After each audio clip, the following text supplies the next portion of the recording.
आप सभी को मेरा नमस्कार। अगर ये वीडियो, ये भजन आप लोगों को अच्छी लगे तो प्लीज़ सब्सक्राइब एवं लाइक करें और अपने दोस्तों में शेयर करें। नमस्कार।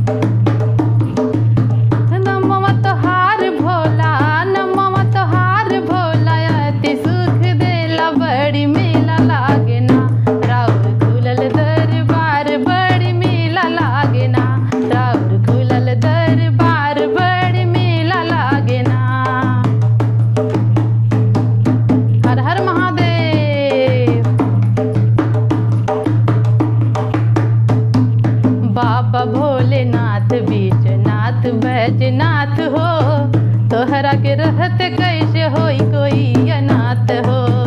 बाबा भोलेनाथ जय हो। बाबा भोलेनाथ बीजनाथ बैजनाथ हो, तोहरा के रहत कैसे होई कोई अनाथ हो। हथवा में भांगिया के हर हर महादेव, हथवा में भांगिया के गोला लिहल चेला बड़ मेला लागेला। राउर खुलल दरबार बड़ी मेला लागेला। राउर खुलल दरबार बड़ी मेला लागेला।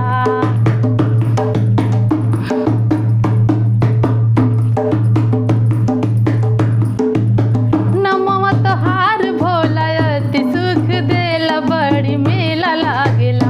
राउर खुलल दरबार बड़ा मेला लागेला। दया के भीख मांगे बहिनी और भैया, भाव के सगरवा से पार कई दनैया। जय हो हर हर महादेव। दया के भीख मांगे बहिनी और भैया, भाव के सगरवा से पार कई दनैया। दया के भीख मांगे बहिनी और भैया, भाव के सगरवा से पार कई दनैया। खोल दा नयनवा हर हर महादेव। खोल दा नयनवा दिखा द भोला खेला बड़। जय हो बड़ी खे लागल। राउर खुलल दरबार बड़ी मेला लागेला।